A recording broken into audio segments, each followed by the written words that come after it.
más pronto posible para poder empezar con la conferencia del día de hoy.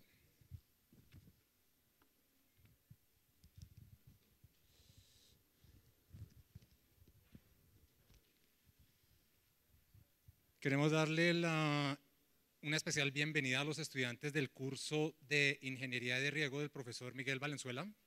Bienvenidos a esta sesión de la cátedra. ¿Dónde están los estudiantes del profesor Valenzuela? Muy bien.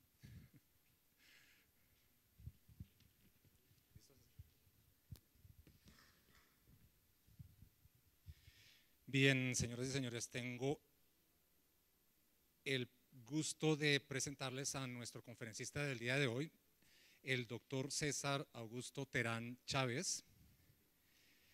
Él actualmente es investigador en Corpo ICA, investigador PhD, investigador en el área de agroclimatología y manejo de aguas.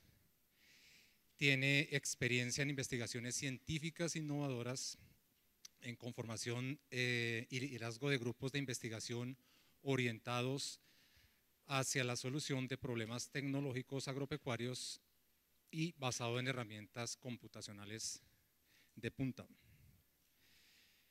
César Terán tiene un doctorado en Ingeniería Hidráulica y Medio Ambiente de la Universidad Politécnica de Valencia, en España, un máster en Ciencias Financieras y de Sistemas de la Universidad Central,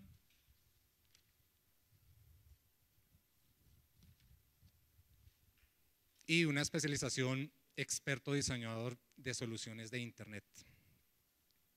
César Augusto es ingeniero agrícola de la Universidad Nacional de Colombia, graduado en el año 1990, y entre sus distinciones tiene un cum laude a tesis doctoral, así como varias becas, tesis meritorias y mención honorífica por sus trabajos de investigación.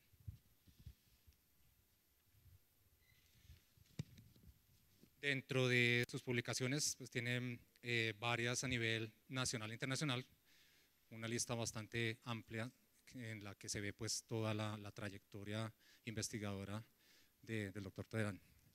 César Augusto, muchísimas gracias por aceptar nuestra invitación y bienvenido a la Universidad Nacional de Colombia, a su casa.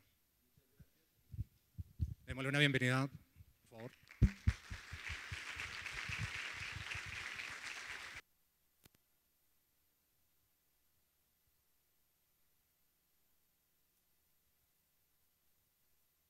Buenas noches. Muchas gracias. Tengo el gusto de presentar esta charlita, el cual está orientada hacia el agua en el sector agropecuario, principalmente centrado en los problemas colombianos, y voy a hacer dentro de la charla unas presentaciones a ustedes de dos proyecticos que se desarrollaron, que tuve la oportunidad de desarrollar en mi proceso de investigación, que son referentes al agua y que dan de pronto alguna visión de cuál sería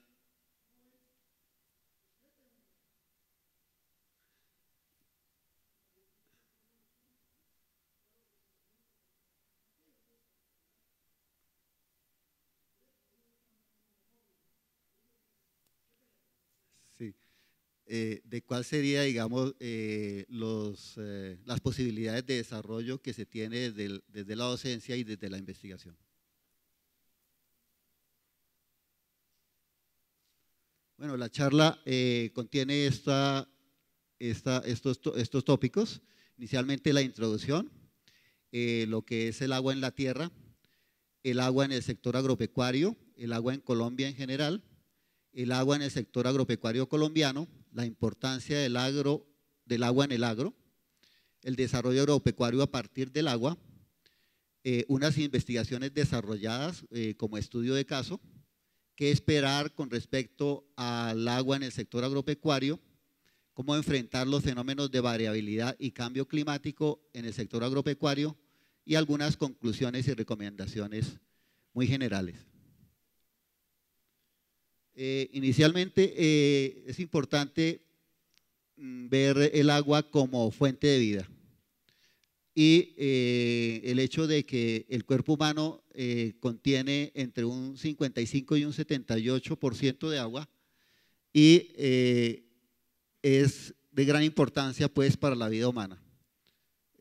Con los otros recursos, muy probablemente si escasean podríamos vivir, pero con falta de agua, desde luego pues va a ser muy difícil poder vivir. Podemos vivir sin electricidad y sin otros recursos, pero si escasea el agua no tendríamos alimentos y no tendríamos la posibilidad de desarrollar nuestros propios cuerpos.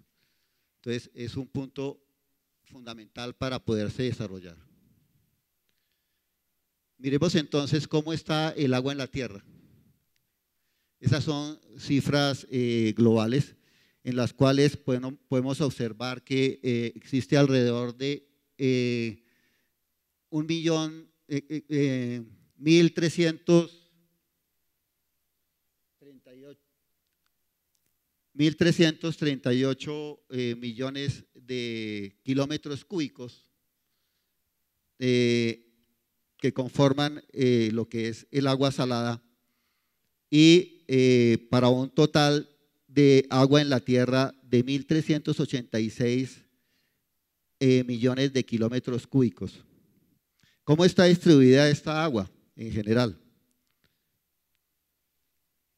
Para resumir, podemos decir que el agua salada ocupa el 97% del agua en la Tierra y solamente un 3% hace parte del agua dulce.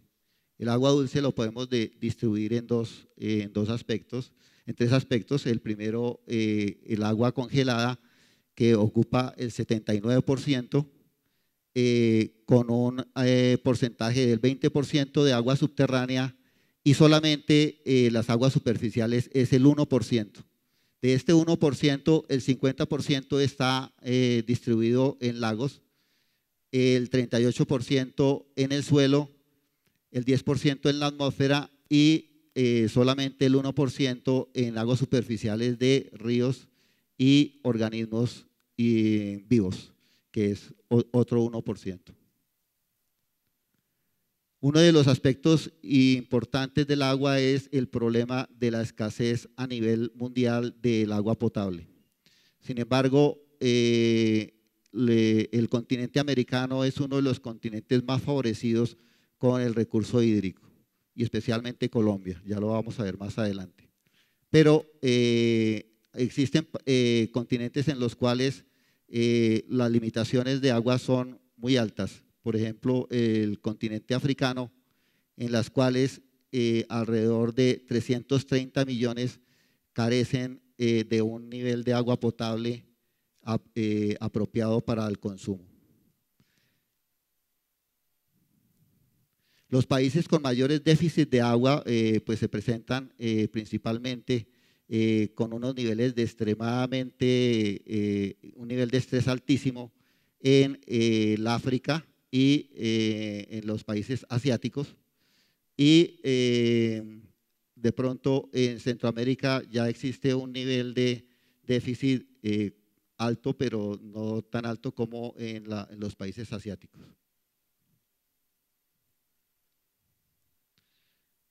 El agua es proporcional a la riqueza. Esta gráfica nos muestra cómo los países desarrollados tienen unos altos niveles de huella hídrica. Ahí se ve en la parte superior Estados Unidos con un nivel de Producto Interno Bruto alto y también una huella hídrica alta.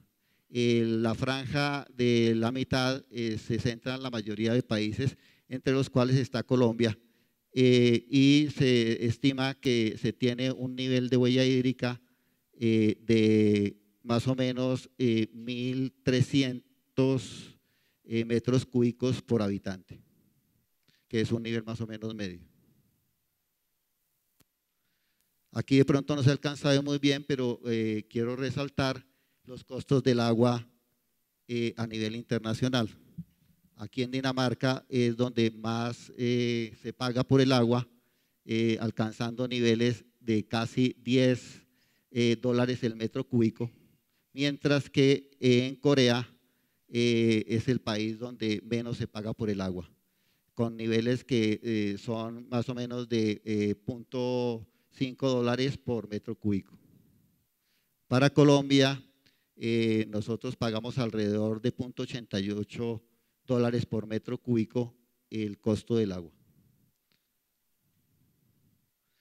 El agua en el sector agropecuario consume alrededor del 65% del agua disponible, mientras que en el sector industrial se consume el 25% y para consumo doméstico, comercial y urbano se alcanzan niveles del 10%. La productividad de las tierras de riego es aproximadamente 3 veces superior a la de las tierras de secano. Por eso la importancia del manejo del riego en el sector agropecuario. La inversión en la mejora del riego supone una garantía frente a las variaciones pluviométricas y estabilidad de la producción agrícola. Entre los efectos indirectos adicionales del fomento de agua se encuentra la mejora de la nutrición a lo largo del año, un mercado laboral rural más activo y una menor emigración y una mejor presión agrícola sobre las tierras marginales. Sin embargo, en Colombia se ha tenido una problemática adicional que es la violencia y por eso el sector agropecuario está siendo abandonado y los niveles de productividad que se han relacionado en Colombia son muy bajos comparados con los niveles de productividad de países similares. Es importante mirar el agua como el elemento que puede producir alimentos, no solamente suplir las necesidades básicas del ser humano, sino realmente el nivel de agua que produce una cantidad de alimentos determinados. Aquí en este gráfico quisiera resaltar el hecho de que el consumo humano está alrededor de 2 a 3 litros por día, mientras que si se quiere consumir alimentos para un ser humano, el volumen de agua que se gastaría sería de 2.000 a 5.000 litros por día, pero para producir 1 kilo de carne se necesitarían 15.000 litros para producir ese kilo y para producir 1 kilo de trigo se necesitarían alrededor de 1.500 litros. Entonces ahí la tendencia mundial es que el hombre tenga o necesite consumir más carne que productos agrícolas como cereales, por lo cual esto aumentaría el nivel de requerimientos hídricos que se podrían necesitar hacia un futuro. Uno de los aspectos importantes a mencionar es la nueva visión que se tiene con el cambio climático y la variabilidad climática de la utilización del agua. Desde ese punto de vista se ha dado un indicador importante que son la huella hídrica. La huella hídrica se maneja en 3 niveles o se determina en 3 niveles. Es la huella hídrica.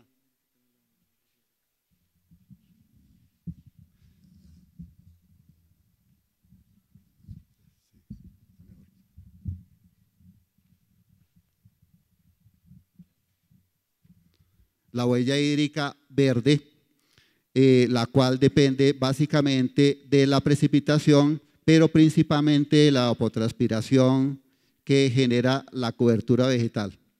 Ese gasto de evapotranspiración se denomina huella hídrica y es el agua que consume la cobertura vegetal del planeta a través del desarrollo de las diferentes especies.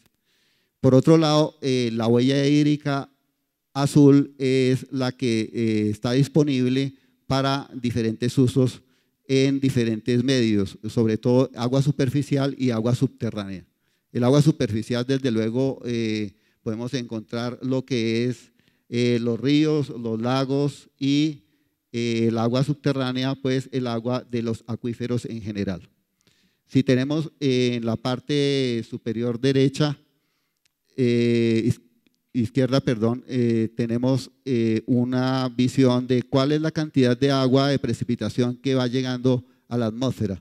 De ese 100%, se estima que alrededor de un 64% está disponible o está utilizada por la cobertura vegetal y solamente un 4.6% está utilizada para la agricultura de secano, es decir, el agua que cae de precipitación y que se utiliza para la producción agrícola. Entre el 0.8 y el 1.4 se utiliza para la agricultura de riego y solamente el 1.3 es el agua evaporada directamente, que ya viene siendo agua azul evaporada. Y el 0.1 es la utilizada para la parte de las industrias y otros usos en general. El resto del agua pues regresa al océano y se utiliza y no se utiliza sino que se recicla en el océano.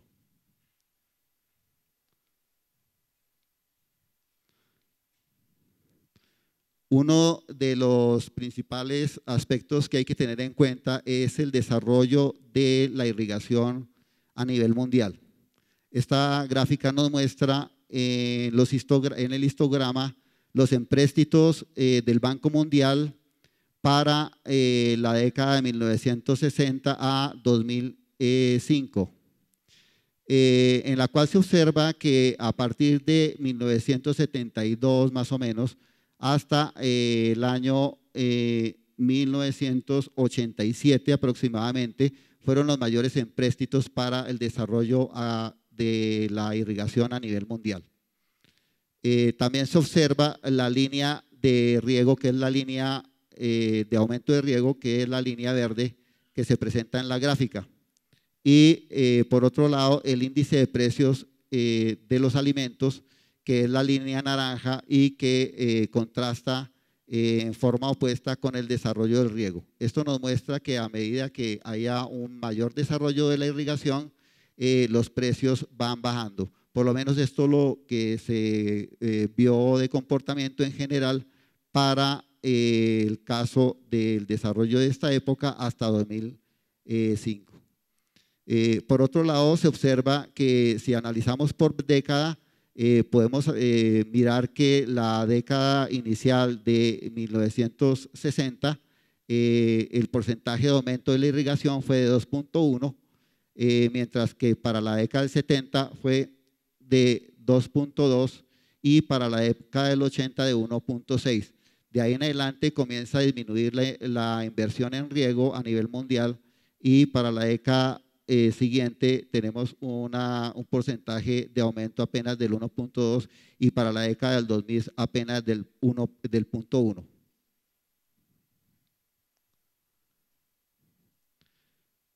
Otro de los aspectos importantes es ver la concepción de la escasez física y económica del agua.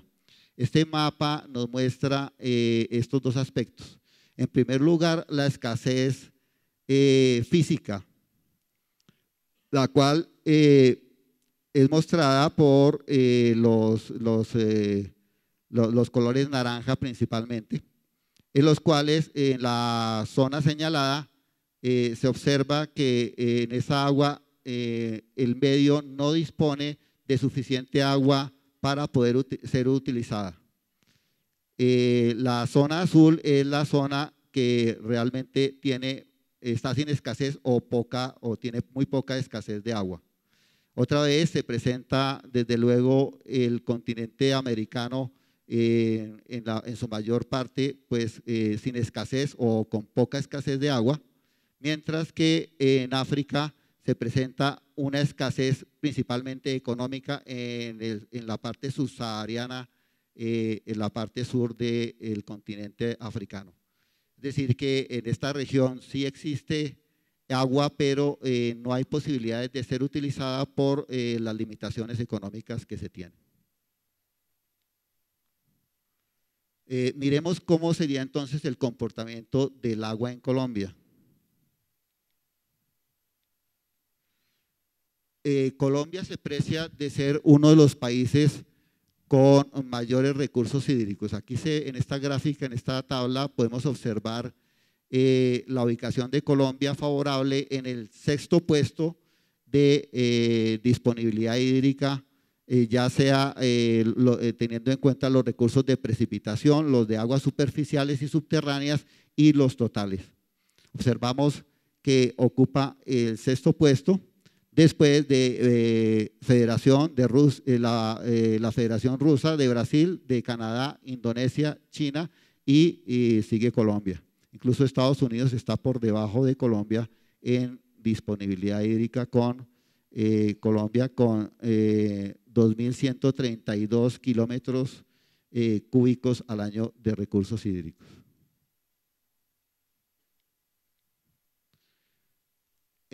Aquí una visión general de la espacialización de la precipitación en Colombia, en donde se observa que Colombia, la mayor parte del territorio colombiano está determinada por una buena cantidad de precipitación, en la cual está alrededor de 1.000 a 2.000 milímetros al año.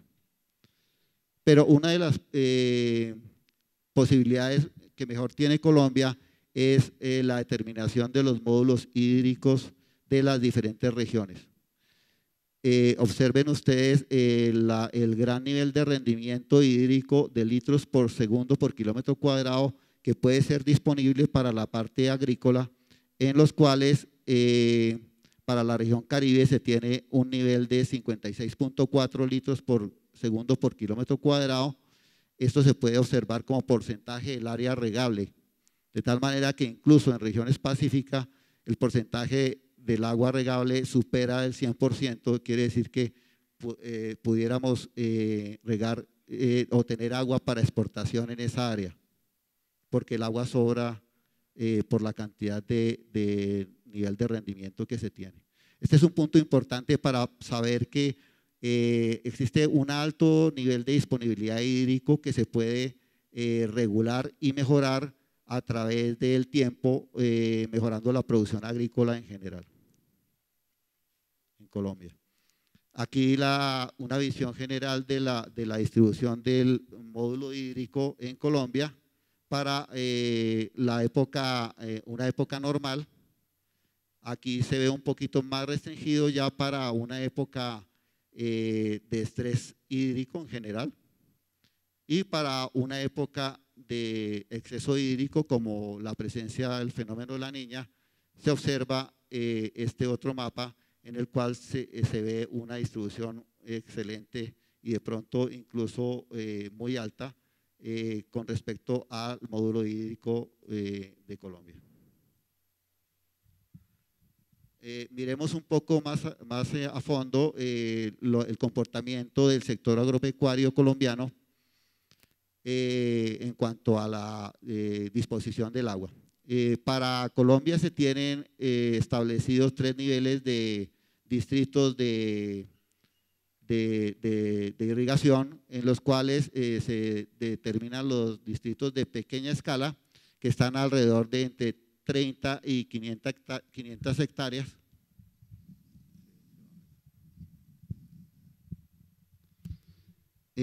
También los distritos de media escala, los cuales tienen una área aprovechable entre 501 hectáreas y 5.000 hectáreas, y los distritos de gran escala que tienen una área aprovechable mayor a 5.000 hectáreas.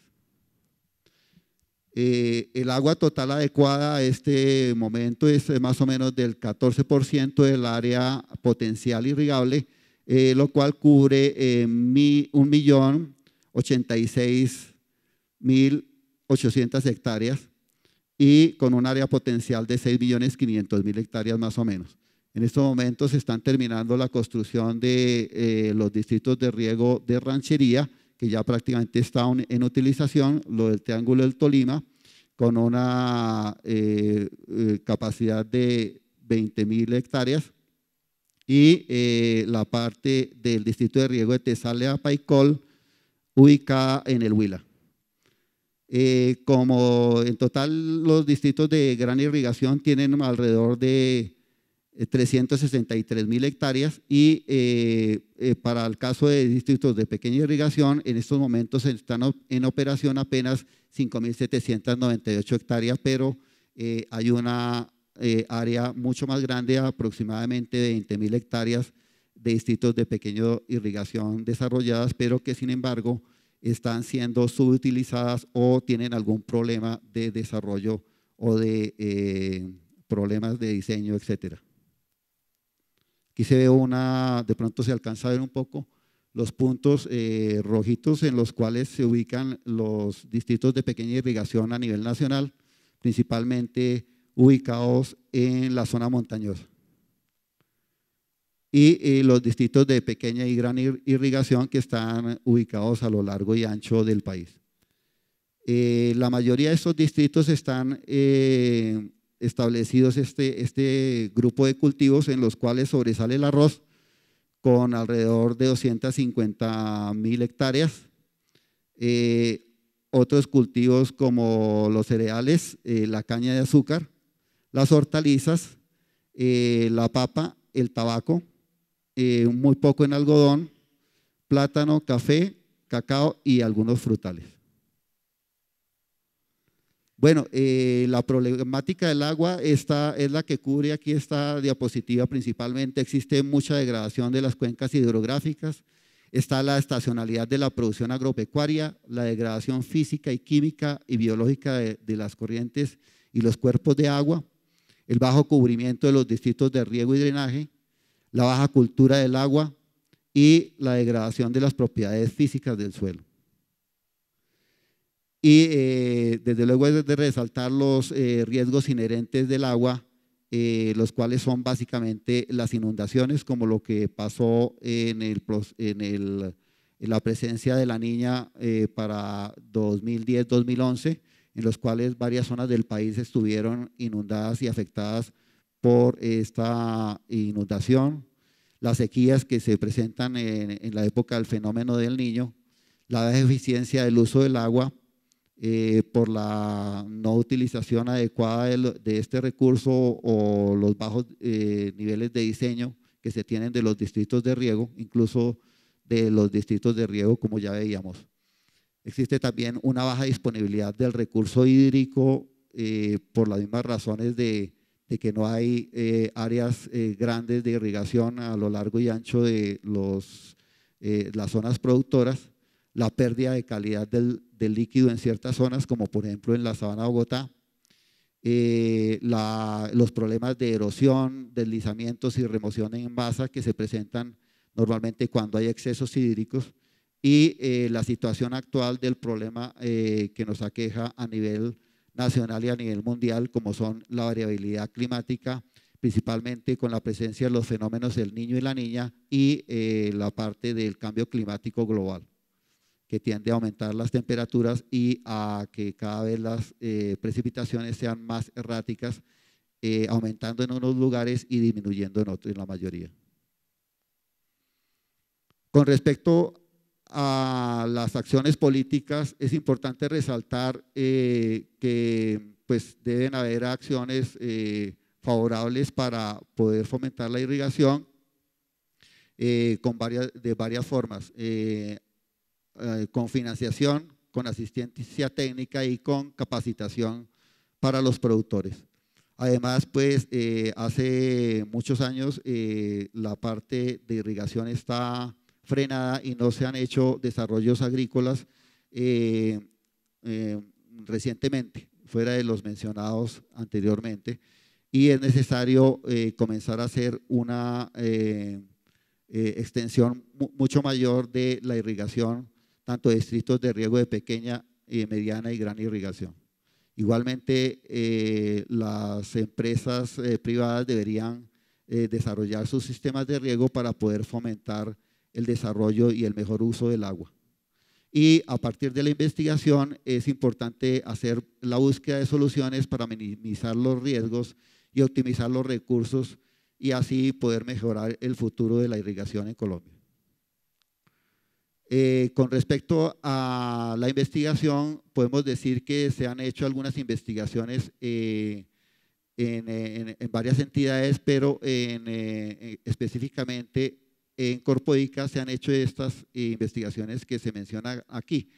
un análisis de disponibilidad hídrica para la sabana de Bogotá, la parte de determinación de requerimientos hídricos de algunas especies priorizadas a lo largo y ancho del país, un estudio interesante que se realizó con respecto a la área de la depresión Momposina, específicamente en la región de La Mojana, en la cual se observa cómo se podría determinar las áreas potencialmente útiles para la producción agrícola, teniendo en cuenta los niveles de excesos hídricos que se presentaban en la región.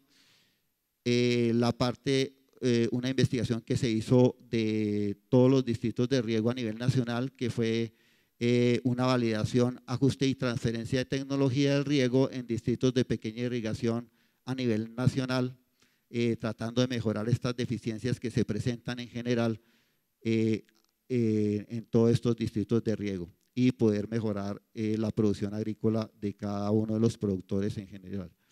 Otro de los aspectos fue el manejo del recurso hídrico a nivel predial en la zona árida de la Alto Patía, en donde los recursos hídricos son bastante escasos, y se hicieron algunas alternativas de manejo para poder utilizar de la forma mejor y más eficiente el recurso hídrico, tanto en almacenamiento como en irrigación. Otro de los aspectos fue el manejo del riego y la fertirrigación en tomate bajo cubierta, para poder optimizar también los recursos y poder manejar de esta forma mucho más eficiente el recurso bajo cubierta en este tipo de sistema de producción. Otra de las investigaciones que se realizaron fue el manejo del riego en cebolla o cañera y en otros cultivos a nivel nacional. Y por último, la determinación de la huella hídrica y modelación de la producción de biomasa de cultivos forrajeros a partir del agua, que constituyó un trabajo que en el cual hizo parte mi tesis doctoral. Quiero mostrarles un poquito más en detalle lo que es el análisis agroclimático de la región de La Mojana y como un estudio de caso, y la determinación de la huella hídrica y modelación de la producción de biomasa de cultivos forrajeros a partir del agua. El primero de los estudios, el análisis agroclimático de la región de La Mojana, fue un proyecto que se desarrolló conjuntamente con el INAT y financiado por el Banco Mundial. Ahí en la presentación se muestra de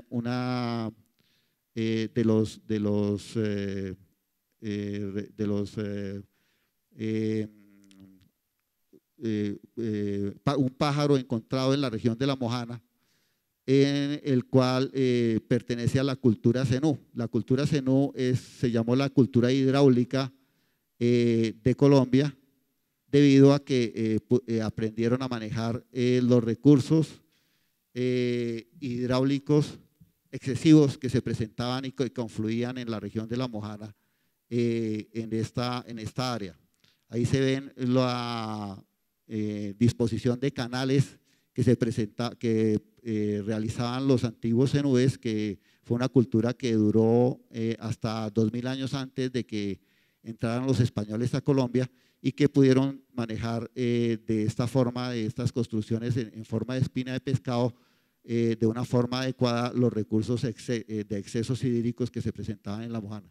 En esos momentos el Banco Mundial tenía la preocupación de qué forma se podría aprovechar los recursos hídricos en la región.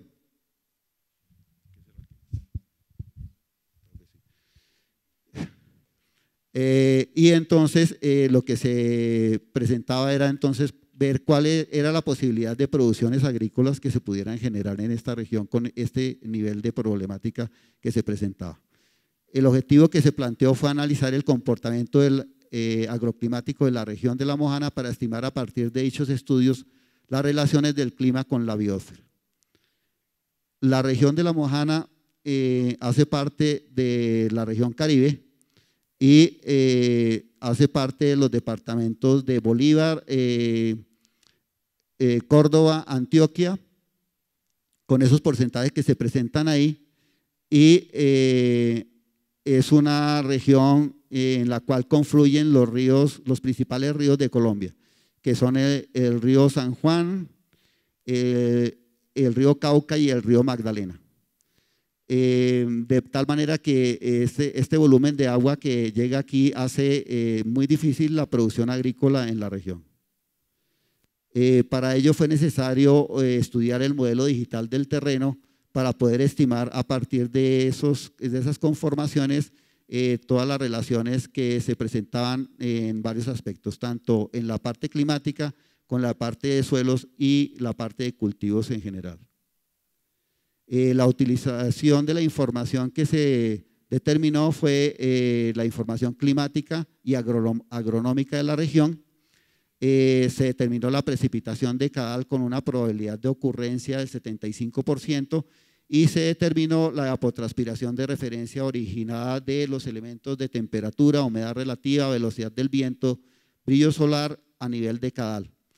Y se analizaron los suelos teniendo en cuenta la cobertura vegetal, el uso del suelo y sobre todo la capacidad de retención de humedad del suelo, debido a que sería el punto de partida para poder realizar los balances hídricos. Aquí se ve una visión general de las estaciones utilizadas. Se utilizaron en total 44 estaciones en la región, a lo largo y ancho de esta región, y se establecieron algunas estaciones automáticas dentro de la región para poder supervisar el desarrollo del clima en el proceso de investigación. Igualmente se hicieron unos transectos para poder determinar las condiciones físicas y químicas de los suelos y poder determinar los niveles de adaptabilidad que eventualmente pudieran tener las especies en la región. Se hicieron estos transectos y también se determinó entonces las condiciones de precipitación y los elementos climáticos en general, tanto en forma temporal como espacialmente. De esta forma se puede determinar cuál es el comportamiento en un punto determinado en la región y de acuerdo a ese punto poder estimar ciertos parámetros de adaptabilidad de los cultivos. De igual forma, se realizó algo parecido para el caso de los análisis químicos del suelo. En este caso se ve una visión del comportamiento del potasio en la región. En la parte de abajo se tiene la parte norte y estos mapas se manejaron para poder estimar los niveles de requerimientos que las diferentes especies deberían tener disponibles. La metodología en general es la que se presenta aquí, en la cual tiene dos líneas de trabajo. En la primera línea se trabaja la parte de los aspectos climáticos y en la segunda línea se trabaja la parte de los aspectos agronómicos.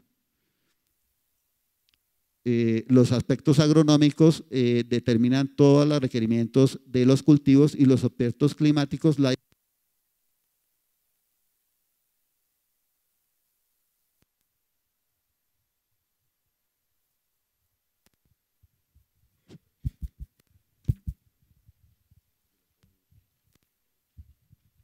Aló.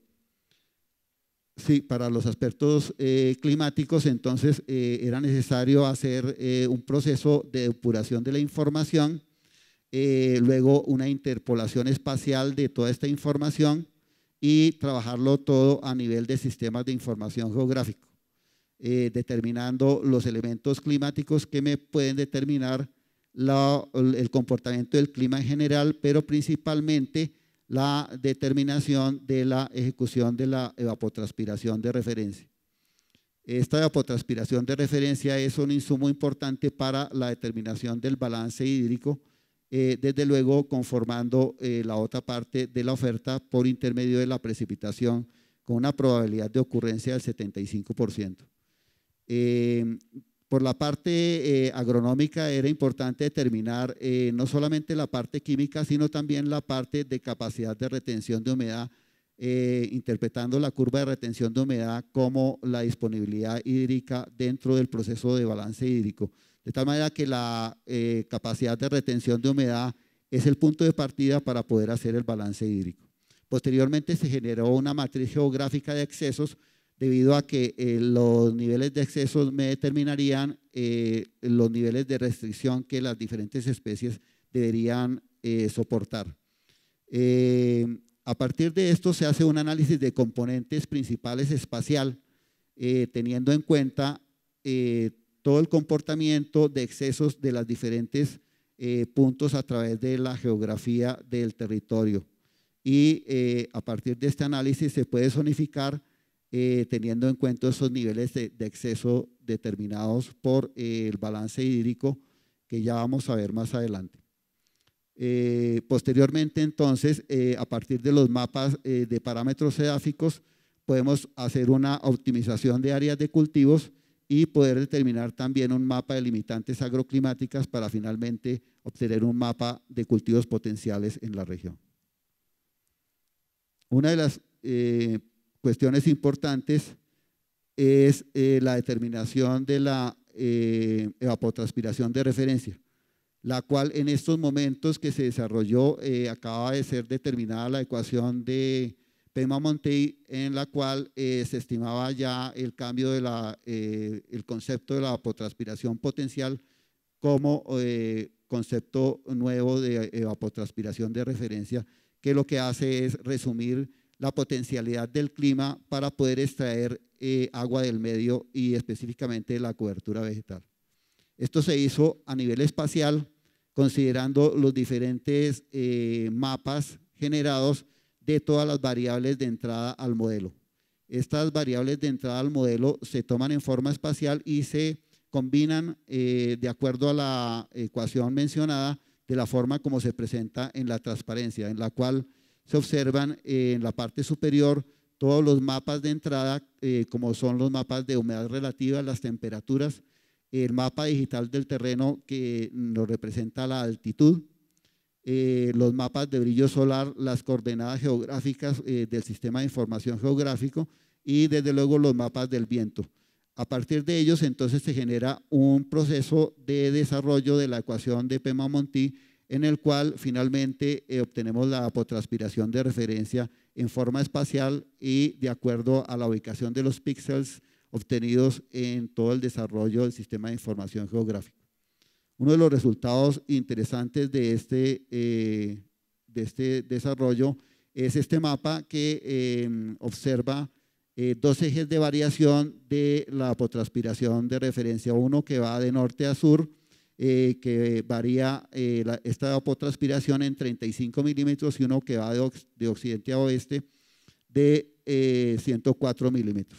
Esto es un punto importante para poder ver la potencialidad de producción de biomasa, como veremos más adelante en la otra aproximación, en el otro estudio de caso que vamos a ver.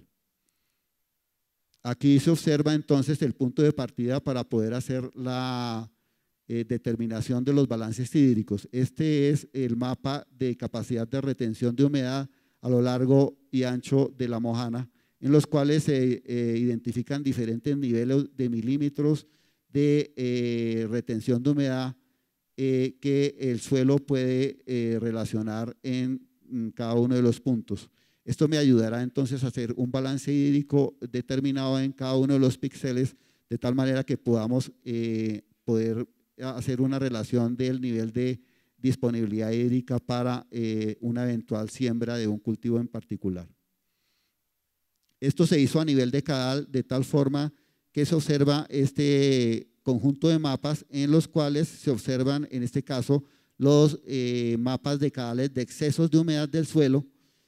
Aquí los mapas rojos representan cero, los puntos rojos que representa cada píxel está representado por cero, de tal forma que en la primera década de enero, la segunda y tercera, bueno, y de ahí en adelante, no existen excesos, pero los excesos se van llenando a medida que va transcurriendo el año y luego a finales de la tercera década de noviembre comienzan a disminuir para luego totalmente desaparecer. Algo similar para el caso de los mapas decadales de déficit de humedad en el suelo, pero en este caso es contrario al anterior. Y el caso del contenido de humedad del suelo, que es el que realmente sirve para saber cuál es el nivel de humedad que en un momento determinado se puede tener para el desarrollo de un cultivo. Una vez terminado todos estos estudios, se puede determinar la zonificación agroclimática de esta región, en la cual se establecieron 5 zonas con diferentes características de excesos de humedad y desde luego de todas las los otros aspectos que se estudiaron. Estas zonas entonces tienen una determinación de evapotranspiración, de excesos de humedad, de precipitación encontrada en la región y otras características como temperatura, etcétera. Con base en esto ya se puede entonces comenzar a hacer una estimación de los desarrollos de la producción agrícola en estas zonas. Otro de los mapas que se desarrolló fue un mapa de zonas de inundación, en los cuales se identifican también unas zonas de inundación que pueden tener unos niveles de inundación permanente, temporales o transitorios, de acuerdo a al tiempo de establecimiento de estas inundaciones. Y al hacer una relación del mapa anterior de zonas agroclimáticas con respecto a las zonas de inundaciones, se puede obtener entonces unas áreas en las cuales ya se determina una posibilidad de explotación agropecuaria o anfibia, de acuerdo a los resultados que indican estas 2 combinaciones de estos 2 mapas. De tal forma que a partir de esto se logra ya un mapa en el cual se puede trabajar desde el punto de vista agropecuario. Al hacer un primer análisis considerando insumos bajos, es decir, sin fertilización, se pudo establecer que existen 3 cultivos que se adaptan adecuadamente a la región a pesar de los niveles de inundación, que son el cultivo del sisal, el cultivo del caucho y el aguacate, y unas combinaciones entre el cultivo del aguacate y el caucho. Pero es importante también establecer si se puede hacer un nivel de fertilización que otros cultivos podrían ingresar a la región, de tal manera que al considerar una fertilización con fósforo, potasio y otros elementos del suelo, se puede determinar una mayor producción de las áreas consideradas. Para esto entonces se estableció una optimización matemática en la cual se puede determinar el nivel de adaptabilidad del cultivo, teniendo en cuenta algunos aspectos como por ejemplo el periodo vegetativo de la producción que se requería, la cadena fotosintética y el rendimiento. Y se consideró en este caso como función de restricción el casus C, debido a que el casus C es un elemento que me indica qué nivel de evapotranspiración podría dar un cultivo en particular, y a mayor nivel de evapotranspiración pues habría mayor adaptabilidad en el medio. Para eso se utilizó un programa que es el QSB, Quantitative System for Business Plus, versión 1 en ese momento, que seguramente hoy en día ya está muy avanzado la versión. Y se logró entonces obtener este tipo de mapas en los cuales se obtiene los niveles de producción que se podrían lograr de los diferentes tipos de cultivos que se probaron. En este caso se muestra el nivel de adaptabilidad a un nivel óptimo, medio o bajo de la palma africana y sus áreas de desarrollo. Esta tabla me muestra entonces la clasificación agronómica de los cultivos encontrados, los cultivos iniciales que se probaron, los niveles de adaptabilidad que se lograron, y después del proceso de optimización, las áreas que se determinaron en las cuales debería producirse ciertos cultivos, los cuales está lista ahí en ese desarrollo. Como conclusión, podemos decir que el conocimiento de la agroclimatología en cada zona permite visualizar a escala apropiada las condiciones reinantes y facilita la planificación y utilización de los recursos en las actividades agropecuarias. Finalmente, entonces, se obtuvo estos cultivos adaptados en las diferentes regiones de acuerdo a los mapas que se establecieron, como fue el arroz, el sorgo, el coco, la palma africana, el maracuyá, el papayo, el pasto Angleton, braquiaria, el sisal, limón, tabaco, caucho, berenjena, yuca y cacao. Este fue un proyecto muy interesante, el cual se desarrolló en la región y se estableció después unos experimentos adicionales para probar estos resultados. Otro de los aspectos que quería mencionarles es sobre la determinación de la huella hídrica y modelación de la producción de biomasa de cultivos forrajeros a partir del agua en la zona Bogotá, la cual fue mi tesis doctoral, en la cual se abordan varios de los aspectos científicos y tecnológicos que están en boga actualmente. Uno de los aspectos importantes es el desarrollo del modelo Aquacrop. El modelo Aquacrop es un modelo que permite realizar una estimación de la producción y del desarrollo de los cultivos a través de su ciclo vegetativo. Y fue desarrollado por un grupo de investigadores liderados por el doctor Pascual Esteduto, que es el que figura en la parte derecha de las pantallas.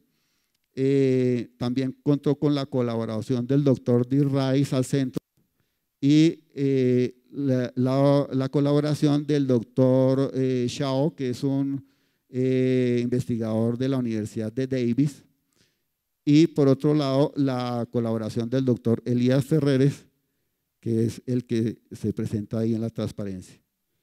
Uno de los avances interesantes del modelo es el hecho de que ya no, como anteriormente, se determinaba la producción de biomasa al fin del ciclo del cultivo, sino este modelo ya permite hacer la estimación de la producción de biomasa a través de todo el ciclo, incluso a nivel diario. Uno de los aspectos importantes es que separa lo que es biomasa del rendimiento, que anteriormente se trabajaban conjuntamente. Pero el avance más importante es el hecho de que captura la productividad hídrica. Pero la productividad hídrica no es otra cosa que la biomasa por unidad de transpiración. Este elemento fundamental para poder desarrollar la estimación y optimizar la producción del agua, porque a partir de la transpiración podemos determinar un nivel de biomasa determinado. Uno de los aspectos interesantes, ya le mencionaba, es que trabaja independientemente lo que es la biomasa de el nivel de producción como tal y lo relaciona por intermedio del índice de cosecha. Y otro de los avances interesantes es que ya no es necesario supervisar el índice de área foliar, sino que solamente con la supervisión del desarrollo de la cobertura del dosel podemos estimar el desarrollo del cultivo como tal. Y a partir de eso extrapolar la biomasa. El objetivo principal fue determinar la potencialidad de la producción de biomasa de cultivos forrajeros con base en las relaciones hídricas con sus características fisiológicas y los niveles de consumo de agua de las especies y las condiciones de eficacia del clima y el suelo presentes, con 4 objetivos específicos. El primero de ellos fue determinar la biomasa total o potencial y la huella hídrica de los cultivos forrajeros de interés como resultado de la captura de energía presente y la evapotranspiración real, y determinar los parámetros y variables requeridos por el modelo Aquacrop para la estimación de la potencialidad productiva de la biomasa para los cultivos forrajeros de interés, teniendo en cuenta el clima y el suelo y su entorno de producción, y calibrar y validar el modelo Aquacrop para las especies forrajeras de interés utilizando el modelo Aquacrop y de esta forma poder lograr obtener la biomasa a partir del agua de las especies estudiadas. Y por último, establecer el grado de sensibilidad de los parámetros y variables de mayor importancia de estimación de la biomasa por intermedio del modelo Aquacrop. Para esto se utilizó una metodología que es una metodología que ya ha sido probada a nivel internacional, que es la metodología del gradiente, que consiste básicamente que se pasa un lateral de riego por el centro de la parcela y este lateral de riego produce unos niveles de humedad que van disminuyendo a medida que se alejan del lateral. El último de los tratamientos no le alcanza a llegar el agua de riego, por lo cual es el tratamiento testigo. Para poder hacer estos desarrollos es necesario tener en cuenta un diseño experimental de bloques completos al azar, teniendo en cuenta 4 repeticiones y considerar 6 niveles de riego y multiplicado por 2 mitades. Ahí en la transparencia se observan los 2 experimentos en los cuales se establece una vista de techo de cada uno de los experimentos. La línea señalada son los niveles de riego, los cuales no pueden ser aleatorizados. Por esta razón es necesario utilizar un modelo especial de análisis, que es un modelo lineal multivariado mixto, que es el que se presenta en la transparencia, el cual consta de una matriz de datos de producción, el cual es explicado a partir de la matriz de diseño, la matriz de parámetros y la matriz de errores. Los niveles de riego son los que se muestran en la transparencia.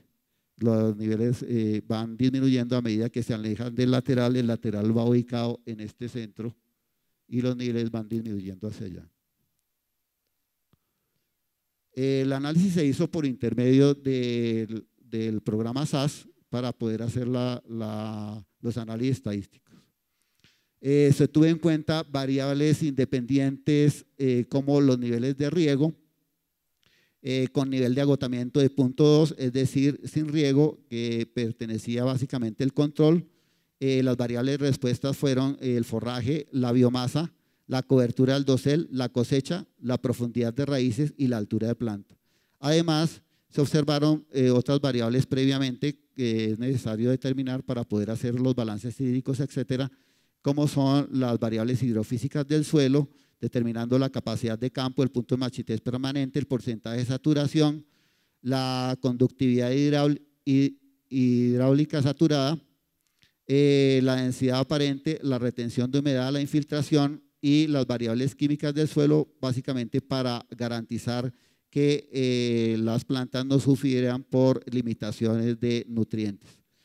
Del cultivo fue necesario de supervisar la fenología en sus fechas y también de poder desarrollar o supervisar todos los elementos climáticos para poder montar los modelos de evapotranspiración de referencia. Se tuvo en cuenta la humedad del suelo también supervisada de 0 a 30 centímetros cada 2 días en cada unidad experimental. Y se hicieron los cálculos de balances hídricos diarios, la evapotranspiración de referencia, las curvas de K sub C, las curvas de K sub CB, las curvas de K sub E o K de evaporación, las curvas de cobertura, las curvas de biomasa, las curvas de humedad del suelo, las funciones de producción del cultivo. Y se miden y se calculan los parámetros y variables de entrada al modelo. Otro de los experimentos alternativos fue este experimento de estrés hídrico en el cual se hizo bajo cubierta para poder determinar exactamente cuál era el nivel de irrigación que se aplicaba en cada una de las unidades experimentales, que son las que se muestran ahí, y poder hacer unos balances en estilo de lisímetro. El experimento constó básicamente de 4 tratamientos, 5 con el control, en los cuales la diferencia entre tratamientos era que a medida que iba aumentando el ciclo del cultivo, se iba haciendo más alto el nivel de agotamiento, de tal manera que el cultivo a través del tiempo se iba presentando un nivel de estrés más alto de acuerdo al tratamiento determinado. Para ello se supervisó también la cobertura del dosel por intermedio de fotografía, la conductancia estomática, la altura de planta y el ancho de la hoja. Aquí se ve el comportamiento de la humedad del suelo a través de los tratamientos. Observen ustedes que a pesar de la variabilidad inherente a la experimentación, sí se pueden determinar los niveles, las diferencias entre tratamientos a pesar de esa variabilidad que existe. Esto me va a permitir entonces generar varios niveles de reporte de desarrollo del cultivo y por lo tanto varios niveles de biomasa. Uno de los aspectos interesantes es poder analizar a partir de los principios del modelo Aquacro la cobertura del desarrollo del dosel. En este caso se muestra por intermedio de fotografía como por intermedio de un programa que es el programa COPCAL se puede determinar el nivel de desarrollo de la cobertura del dosel en diferentes estadios. Aquí el momento de germinación para el caso del cultivo de avena forrajera, en el cual se observa el nivel de porcentaje de germinación o cobertura del dosel en esos momentos. Así se puede determinar el coeficiente de crecimiento del dosel, que viene a ser uno de los elementos de entrada al modelo y que determina la ecuación de desarrollo del cultivo como tal. Igualmente se puede determinar el proceso de senescencia por intermedio de la fotografía, capturando solamente los verdes remanentes y eliminando los amarillos senescentes, de tal forma que podemos determinar otro coeficiente, que es el coeficiente de declinación del dosel, y poder construir así todo el proceso de desarrollo del cultivo. Uno de los aspectos importantes es la determinación de la evapotranspiración de referencia, en el cual se observan dos gráficas, uno para el año 2009 y otro para el año 2010, en los cuales se observa un promedio de desarrollo de 2.46 milímetros por día para el primer caso y para el segundo caso de 2.42 milímetros por día. Esto me va a determinar desde luego un punto importante para poder saber cuál es el proceso de desarrollo de la biomasa, puesto que es a partir de la determinación de la evapotranspiración de referencia se puede crear biomasa, o biomasa se crea con el desarrollo del cultivo como tal. Esto se calculó también utilizando uno de los programas de la FAO, que es el programa de T-Calculator, que determina la evapotranspiración de referencia de acuerdo a los elementos que ya veíamos en la pasada, en el caso de la mojana. Se supervisa todo el proceso de desarrollo de los diferentes cultivos. Se hicieron un total de 17 experimentos, en los cuales aquí se muestran apenas 4 experimentos para el caso de avena forrajera, en los cuales se determinan todos los estadios fenológicos del desarrollo del cultivo, desde la siembra, pasando por el estado de bota, la formación del grano, la máxima expansión de la raíz, la cobertura del dosel completa y el inicio de la senescencia. Aquí uno de los resultados relevantes es el desarrollo de los coeficientes del cultivo, en los cuales se identifica el coeficiente K-C, que es la línea verde, el coeficiente basal del cultivo, que es la línea roja y que es la que me determina la transpiración, la cual empuja la producción, y el coeficiente de evaporación, que es contrario al proceso de desarrollo del cultivo, que es el coeficiente basal rojo. El coeficiente de evaporación es el azul. Es el caso el anterior fue el caso de avena forrajera, y este es el caso de ryegrass. El caso de ryegrass es un cultivo perenne en el cual tiene una continuidad a través del tiempo y es cortado en periodos sucesivos. Aquí se ve entonces el momento del corte, en el cual la curva basal cae abruptamente, la curva roja, y como respuesta la curva de evaporación sube bastante, superando los niveles incluso de la curva basal. Este es el desarrollo normal de un cultivo en particular, y observen que la curva K-C no presenta un desarrollo muy claro como lo presenta la curva basal. Por esto la importancia de la curva basal, es decir, ya no es suficiente la investigación a partir de la determinación de la curva del cultivo, sino es necesario hacer la curva basal para poder determinar verdaderamente el desarrollo del cultivo como tal. A partir de las observaciones de fotografía se puede crear esta curva, que es la curva de cobertura del dosel, en este caso para avena forrajera, de los cultivos desarrollados. Esta va a ser el punto de partida para poder estimar la producción agrícola.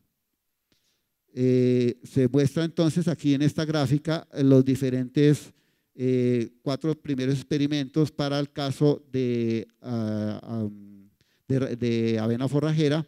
En el experimento número 2 se observa buenas diferencias entre tratamientos, y hay unos experimentos como el experimento 1 en los cuales se cierra un poco los niveles de producción. Esto fue debido a que este desarrollo se hizo en campo, y el momento se presentó el fenómeno de 2010, del fenómeno de la niña, en el cual trató de enmascarar los experimentos.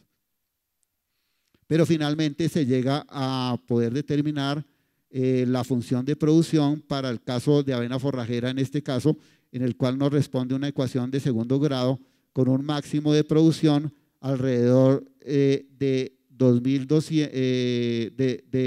22 toneladas por hectárea para un nivel de lámina aplicada alrededor de 388 milímetros.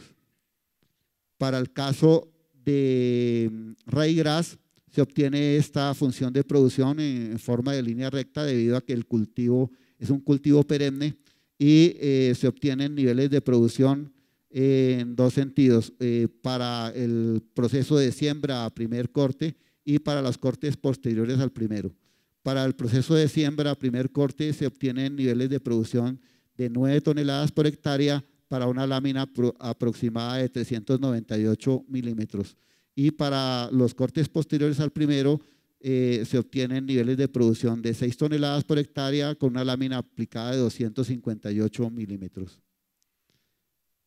Para poder establecer las ecuaciones del modelo Aquacro es necesario interponer las ecuaciones del modelo Aquacro del desarrollo del dosel, que sería la ecuación 1 y 2 representadas por la línea roja, sobre las observaciones obtenidas en campo, que es representada por el proceso de crecimiento del dosel en verde. El mejor ajuste es el que nos da el exponente del exponencial, que nos determina el coeficiente de crecimiento del dosel, que es un punto de entrada al modelo. Uno de los aspectos fundamentales para poder determinar la optimización del agua es la determinación de la productividad hídrica normalizada para estas especies. Esto se determina a partir de este experimento y se obtuvo para el caso de avena forrajera una productividad hídrica de 19.83 gramos por metro cúbico. Y para el caso de ryegrass la productividad hídrica fue de 14.97 gramos por metro cuadrado. Esta productividad está dado por las pendientes de la relación entre la biomasa y la transpiración estandarizada por la evapotranspiración de referencia. Para el caso del desarrollo de los experimentos de estrés hídrico se observan este tipo de gráficas en las cuales en este caso se observa el desarrollo de la conductancia estomática a través del tiempo. Pero es importante relacionarlas con el nivel de agotamiento, que es la gráfica que se presenta en la parte superior derecha, y se ajusta esta línea negra, que es el mejor ajuste de las observaciones en campo y que determina no solamente el nivel de umbral de cuando el cultivo comienza a sufrir estrés hídrico, sino cuando comienza ya a fenecer por el proceso. De igual forma, se puede determinar todos los procesos de desarrollo de la planta, como en el caso de altura de planta, en los cuales los diferentes tratamientos muestran cómo sufre la planta de acuerdo al nivel de desarrollo por la falta de agua. Y se puede relacionar con las ecuaciones de Aquacro, en las cuales se obtiene los niveles de estrés en los cuales ya comienza la planta a sufrir un nivel de estrés determinado. Con base en esto, entonces, se hace la calibración para el caso, en este caso de avena forrajera se muestra, en el cual se obtienen valores, se obtuvieron valores de estos indicadores estadísticos, un R cuadrado de 0.99, la raíz cuadrada del error cuadrático medio estuvo en 0.77, la raíz cuadrada del error cuadrático medio normalizado estuvo de 9, y el índice de eficiencia de Nasus-Claes arrojó valores de 0.98 y el índice de agregación de Wilmot de 0.99, lo cual muestra una excelente aproximación a lo relacionado con lo observado o lo simulado. Aquí se ve una salida del modelo Aquacro para el caso de ryegrass, en los cuales se observa cómo en la parte superior se determina la línea de transpiración en azul, En la parte intermedia el desarrollo del dosel, cómo se logra desarrollar, y en la parte inferior cómo es el comportamiento del agua dentro de la matriz del suelo. Esto se desarrolló utilizando un modelo de ajuste que es el modelo PEST. Este modelo PEST lo que hace es lograr a través de varias iteraciones que el modelo Aquacro converja y pueda determinar un nivel de ajuste excelente como el que se mencionó anteriormente. Uno de los resultados es poder hacer la simulación del crecimiento del dosel aplicando todas estas ecuaciones de Aquacro, en los cuales se identifica una productividad hídrica de 20 gramos por metro cuadrado y también un índice de cosecha determinado de 60.2 sobre biomasa y sobre grano de 18.28. Igualmente se obtuvo para el caso de raíz, pero acá no se muestra. Igual el modelo Aquacro puede determinar el desarrollo de la raíz utilizando esta ecuación, que es la ecuación de desarrollo de la raíz, y habiendo supervisado desde luego todo el desarrollo de las raíces del cultivo. Aquí lo que hay que identificar y el valor de entrada del modelo es el coeficiente n, que es el exponente de la raíz cuadrada, en la cual nos da la curvatura de entrada de desarrollo de la raíz. Y también se pueden simular los procesos fenológicos, como se muestra en las regletas inferiores. Como conclusión podemos decir que la avena forrajera tiene una productividad hídrica de 19.83 y que para el caso de raíz está de 14.97, y esto está dentro de los lineamientos establecidos por el doctor Esteuto, en los cuales se obtuvo ellos dicen que los cultivos C3 deben estar establecidos dentro de 15 y 20 gramos por metro cuadrado, según publicaciones de RAES en 2009. Otro de los aspectos importantes es la determinación de la huella hídrica, que es un punto de partida para poder hacer la optimización del recurso hídrico en la producción agrícola, y para el caso de avena forrajera estuvo alrededor de 175 litros por kilogramo, mientras que para raíz, de acuerdo al primer corte y al segundo corte, se estableció en 442 litros por kilogramo y 431 litros por kilogramo. Las producciones totales de biomasa para avena forrajera alcanzaron unos niveles de 22.2 toneladas por hectárea, pero se puede llegar hasta niveles máximos de 27 toneladas por hectárea, y para el caso de raíz, para el caso de siembra primer corte se establecieron producciones promedias de 9 toneladas por hectárea, pero se pueden alcanzar niveles de 10 toneladas por hectárea. Para los cortes posteriores al primero, las producciones fueron en promedio de 6 toneladas por hectárea y se pueden alcanzar niveles hasta de 7 toneladas por hectárea. Esto, digamos, es el resultado pues, de esta investigación. Bueno, otro de los aspectos que quería mencionar es qué esperar del agua en el sector agrícola en el futuro. En unas investigaciones que se han hecho con la base de datos de la FAOSTAT, se prevé este tipo de desarrollos para los diferentes partes del mundo. En el caso de la producción de animal, de carne principalmente, en los cuales se identifica la producción de ovejas, aves, porcinos y vacunos, se observa los desarrollos que tiene el mundo desde 1975 hasta 2050, pasando por 2025. Para el caso de África subsahariana se observan valores muy limitantes, mientras que para los países de la OCDE, es decir, la Organización para la Cooperación y el Desarrollo Económico, que son los países del primer mundo, se esperan niveles muy altos de obtención de la producción de kilogramos de carne consumida por los habitantes. Esto pues es bastante preocupante porque ya vemos que para el año 2050 pues esperan niveles de desarrollo bastante altos de consumo por persona de carne, ¿no?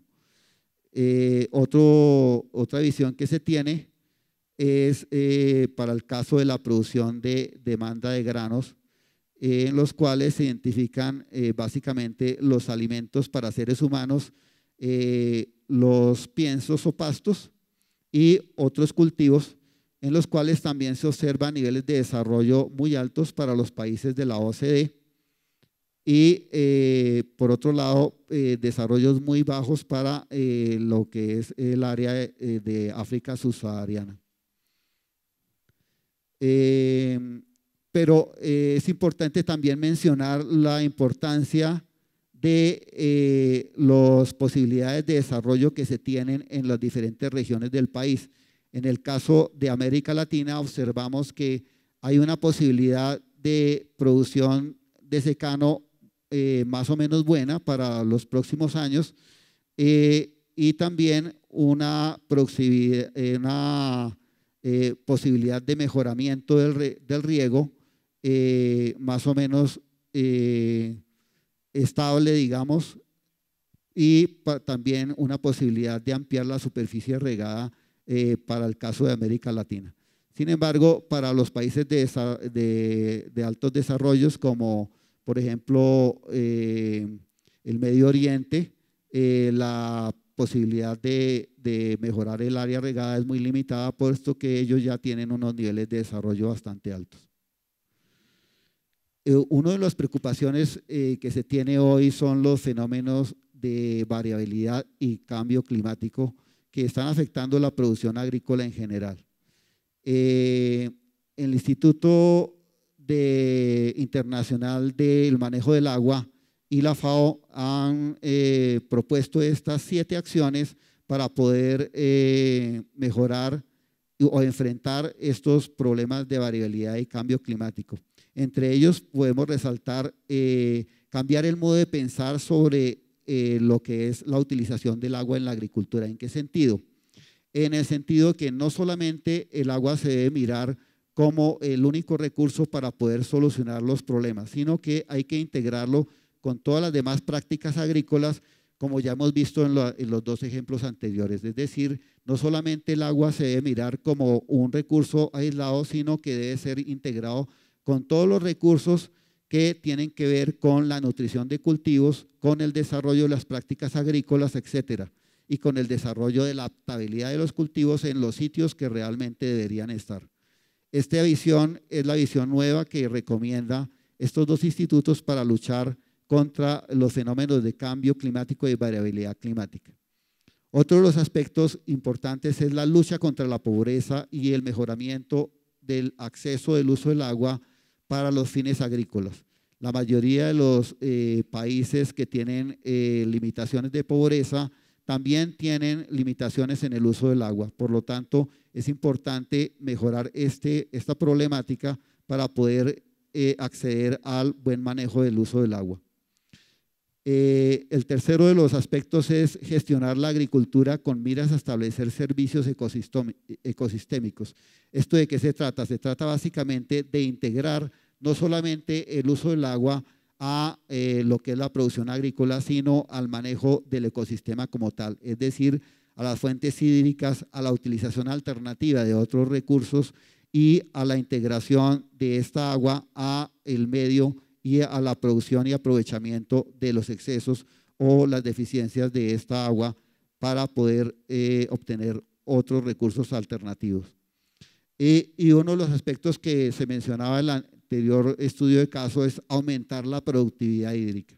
Ya vimos que la productividad hídrica tiene unos niveles determinados, intrínsecos, que son limitantes, pero la mayoría de los países en subdesarrollo no llegan a estos niveles de productividad hídrica requeridos para poder producir ciertos cultivos. Por eso es necesario tratar de llegar a estos niveles y hay un panorama importantísimo en los cuales se puede desarrollar. Otro de los aspectos es mejorar los sistemas agrícolas de secano, adaptar las técnicas de riego del pasado a las necesidades del futuro y mejorar el proceso de reforma de utilización del riego, focalizándolo no solamente en las instituciones estatales, sino en todos los entes de trabajo en general que tengan que ver con el recurso hídrico. En cuanto a la primera acción política, que es cambiar nuestro modo de pensar sobre el agua, ya les mencionaba que anteriormente se pensaba en la alternativa de riego como uno de los únicos recursos, pero en realidad hoy en día es necesario ver las alternativas de riego de secano, el riego deficitario y la utilización integral del agua, como usos múltiples para la pesca, la acuicultura, la ganadería, la gestión de la lluvia, es decir, cosecha de aguas, reutilización del agua, el cálculo de la evapotranspiración para saber realmente con esa evapotranspiración qué nivel de biomasa podemos obtener, y la producción de la tierra, que debe ser proporcional no solo a la disponibilidad de la tierra, sino principalmente a la disponibilidad del agua. Es decir, van amarrados los dos. Por otro lado, anteriormente se pensaba que se debería separar lo que es el agua de la agricultura y los ecosistemas. Hoy en día se debe considerar como una integración de la conservación de los ecosistemas, dentro de los cuales está la producción agrícola y la agricultura en general.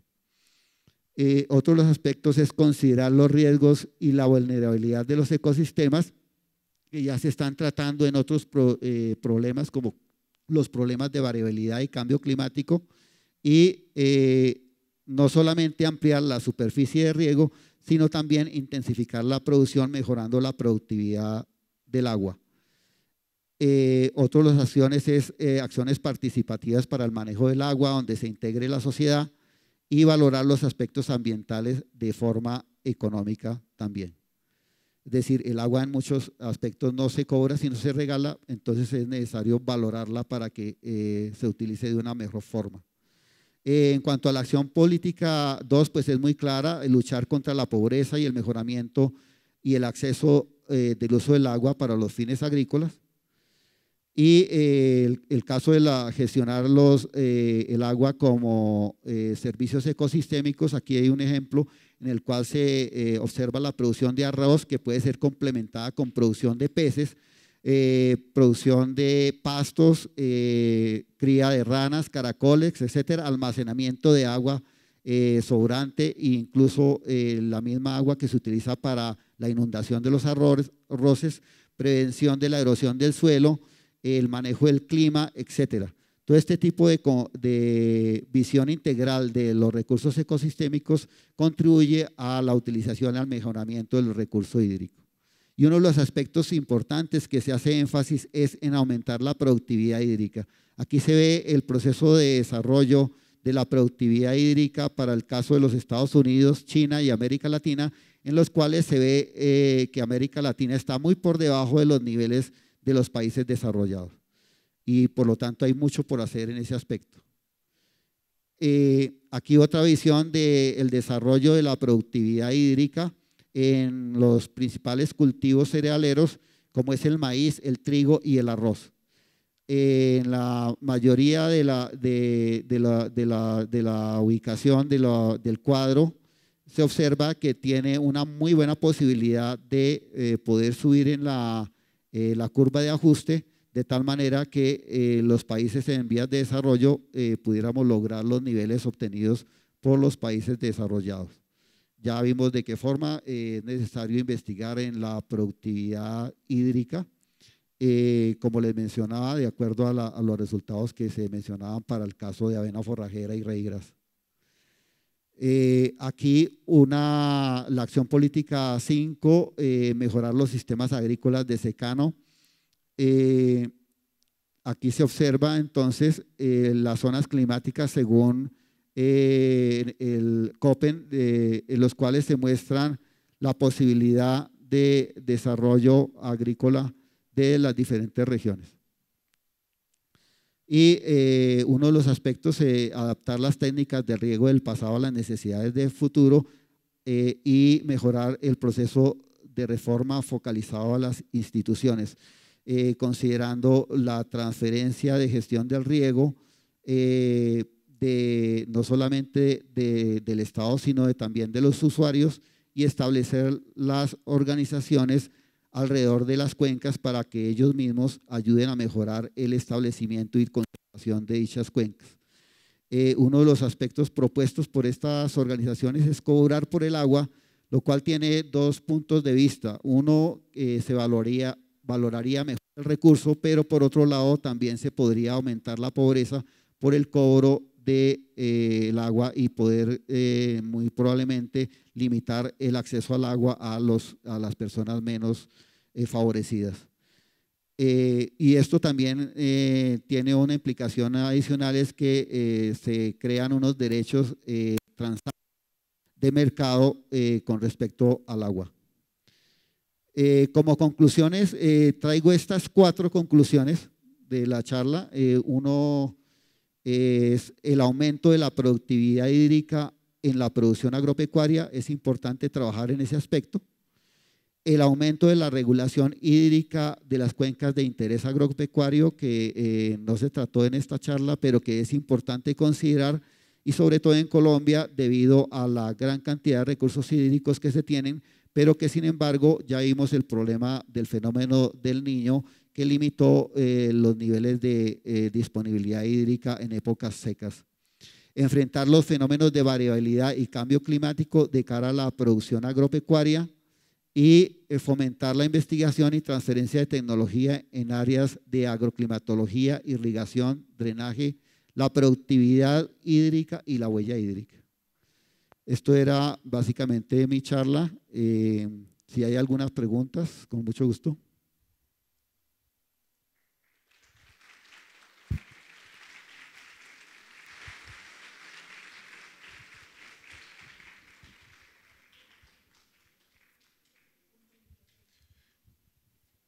Muchas gracias, César Terón, por esta interesante conferencia que nos ha dado muchos puntos de reflexión. Entonces, ahora, como es costumbre, entonces hay tiempo para que formulen sus preguntas.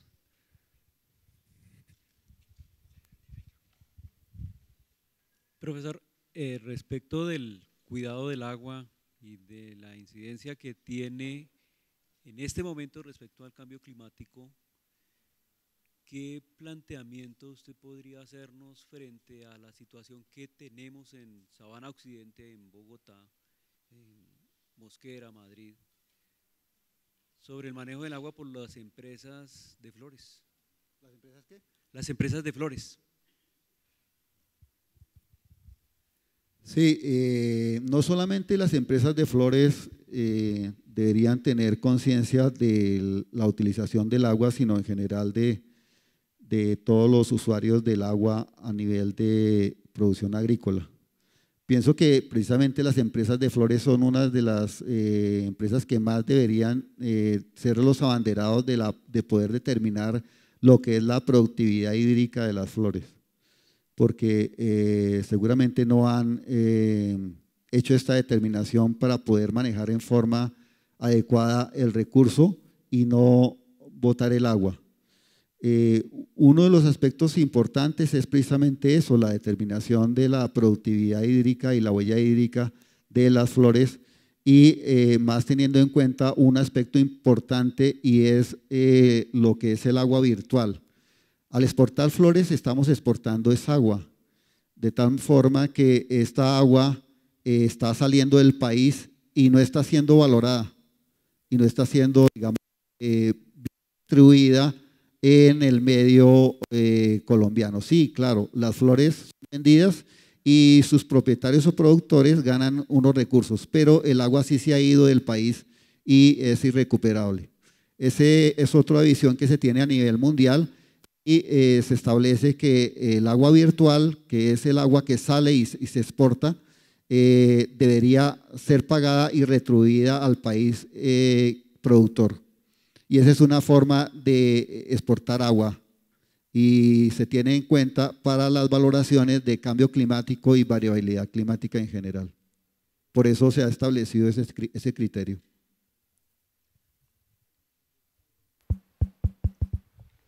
Buenas noches, ingeniero.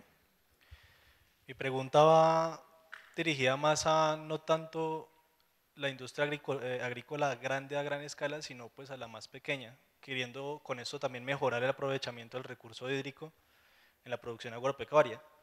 Pero ¿cuál sería el primer paso para que podamos transmitir esos conocimientos tan técnicos a personas que elaboran pues, el campo y que, como todos sabemos, no todos tienen unas habilidades técnicas suficientes, una capacidad técnica suficiente para poder iniciar con ese proceso de saber cuál es su huella hídrica, qué es lo que está utilizando y qué es lo que está utilizando mal? ¿Cuál sería el primer paso que podríamos utilizar o transmitirle a esas personas para que puedan empezar con eso?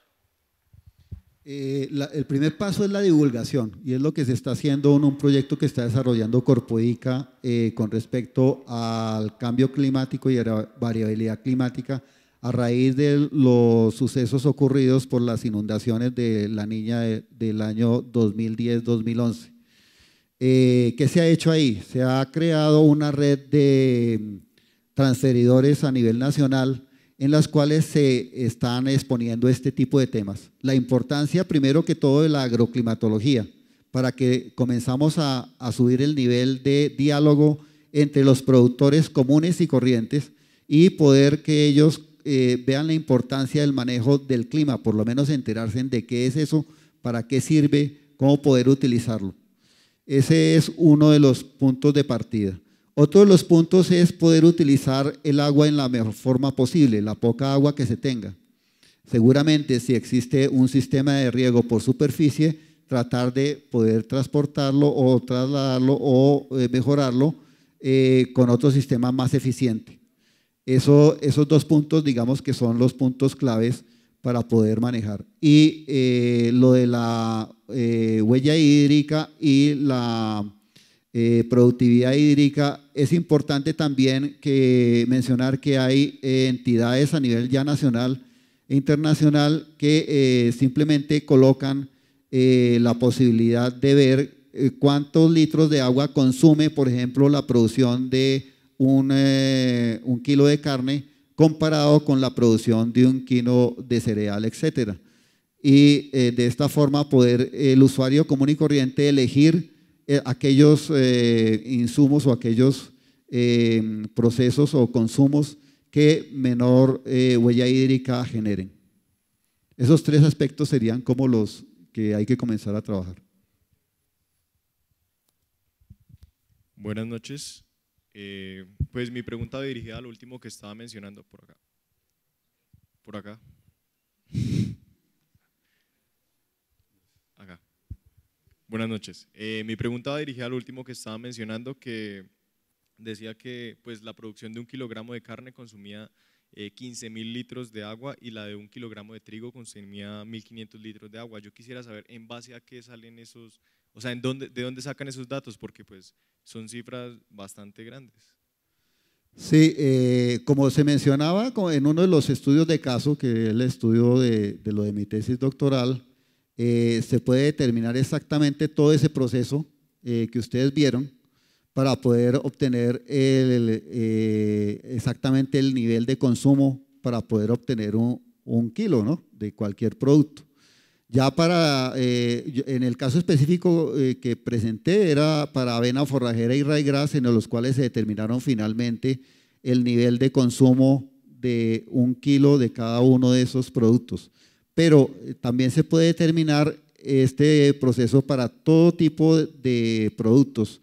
Llámese un vestido o un blue jean, una chaqueta, unas gafas, bueno, cualquier cosa que se les ocurra, va a tener inherente una huella hídrica que va a determinar un nivel de consumo determinado. ¿Qué se hace? Se hace una valoración o un balance de cuál es el consumo en todo el proceso. Y esa valoración es lo que finalmente se presenta. Para algunos productos ya está valorado a nivel internacional y son cifras muy globales, pero es necesario determinar los niveles realistas.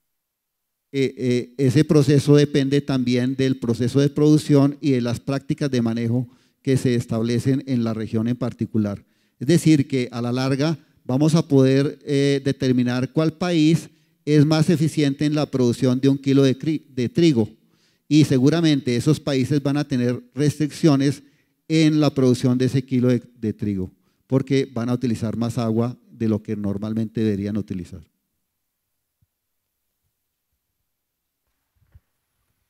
Buenas noches. Profe, pues felicitarlo por su investigación. Muchas gracias por aportarle al país. Bueno, mi pregunta va hacia lo último que usted comentaba de que el país tiene un potencial pues para la producción agrícola. Pero entonces me surge una duda, entonces hay zonas en el país que tienen unos déficits de pues para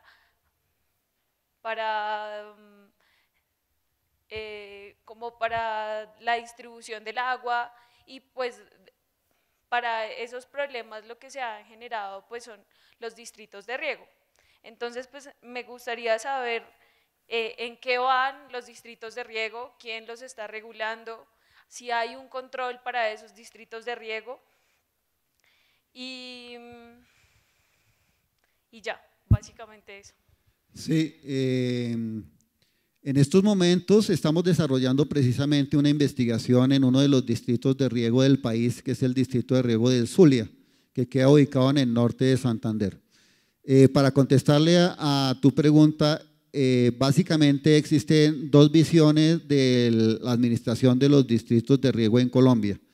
Hay una cantidad de distritos determinada que está siendo administrada por el país, por entidades estatales. Y la mayoría de los distritos de riego están siendo concedidos a los usuarios.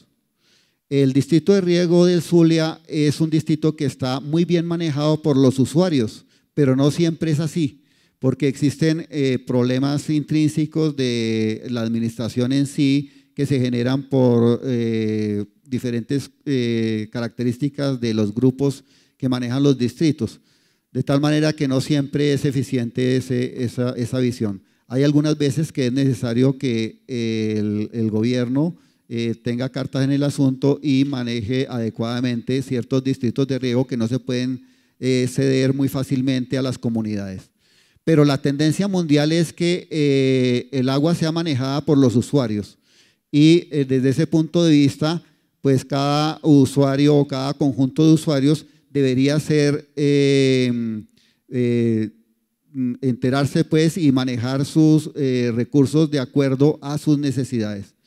En el caso del distrito de riego del Zulia, lo que se está haciendo es precisamente a petición de los usuarios, por intermedio del Ministerio de Agricultura, se estableció que Corpoica quisiera o debiera hacer unas alternativas de producción en el distrito de riego que tradicionalmente ha sido desarrollado en el cultivo del arroz. Principalmente lo han hecho en cultivo de arroz, utilizando un sistema muy arcaico que es el riego por fangueo, y que va destruyendo los suelos a través del tiempo. Este distrito de riego llega a alrededor de 49 años en desarrollo, y durante ese tiempo ha degradado los suelos de una forma bastante alta, de tal manera que hoy en día están bastante degradados, y por eso es necesario buscar alternativas de producción al cultivo del arroz, y eso es lo que estamos haciendo dentro del estudio que estamos realizando. Buenas noches. Pues yo tengo una pregunta, tal vez sea por desconocimiento, la verdad no conozco mucho del campo agrícola, pero como yo he visto la temática, estamos pensando que cultivar, el generar productos agrícolas es consumidor de agua. Efectivamente lo es, y cumplimos una demanda, y esta demanda va a ir aumentando. Pero veo que la vista es como hagámoslo de la mejor manera, optimicemos el proceso, gastemos la menor cantidad de agua. Se me ocurre pensar que por qué no cultivar para promover el ahorro en una cuenca, por ejemplo. Digo yo por desconocimiento. Yo sé que un cactus en un desierto es una fuente de agua de alguna manera, ayuda a preservar el agua. En zonas que totalmente no son áridas, cultivar ciertos productos, no sé yo, de la palma X, podría ayudar en ese sitio a aumentar la conservación de agua, Hablo de la conservación de agua a nivel de la cuenca. Yo sé que voy a requerir agua para modificar ese ecosistema, pero eso igual lo voy a tener que hacer en otro sitio, porque igual tengo que cumplir una demanda, eso no va a cambiar. La cosa es que si yo me enfocara más en el sitio en el que lo hago, podría modificar esa agua que está perdiendo el país y promover a que se conserve. No cultivar en sitios que ya sean óptimos para eso, sino, digo yo por desconocimiento, cierta especie ayuda a preservar el agua, la cultivo y de paso tengo un producto. No sé qué estudios hayan en relación a eso, no sé si se puede, esa es mi pregunta.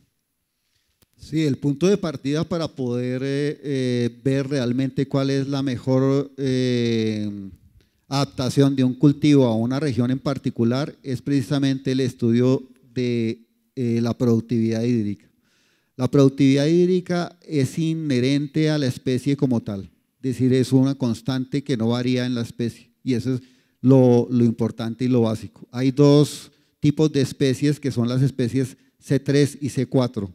Las especies C3 tienen un nivel de productividad hídrica entre 15 y 20, como ya lo vimos anteriormente, mientras que las especies C4 tienen un nivel de productividad hídrica entre 20 y 35, de tal manera que tienen un nivel de consumo mucho más alto.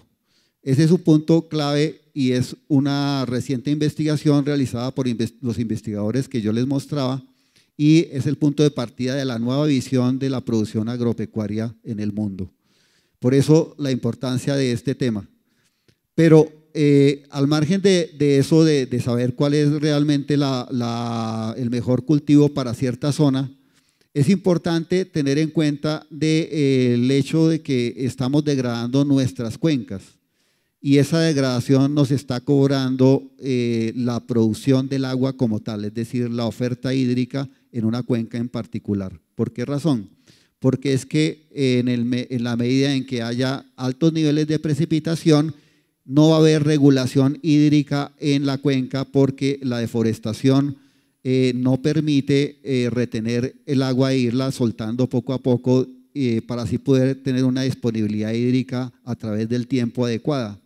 Y esto es lo que nos está pasando. Como estamos deforestando las cuencas, este poder regulatorio de la cobertura vegetal se está perdiendo y esa pérdida de la regulación nos está mostrando unos niveles más restringidos de la disponibilidad hídrica a través del tiempo.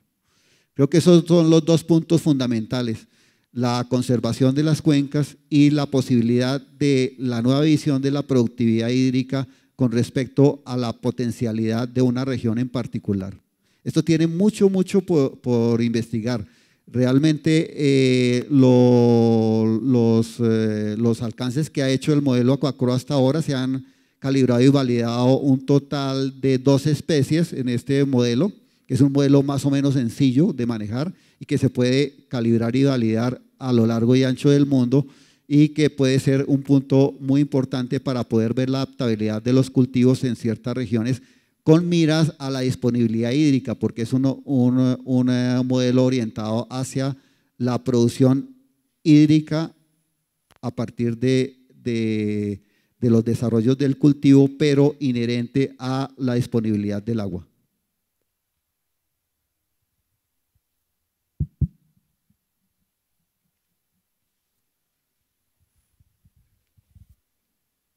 Bien, muchas gracias, César Terón. Por favor, démosle las gracias a nuestro conferencista del día de hoy. Muchas gracias a todos.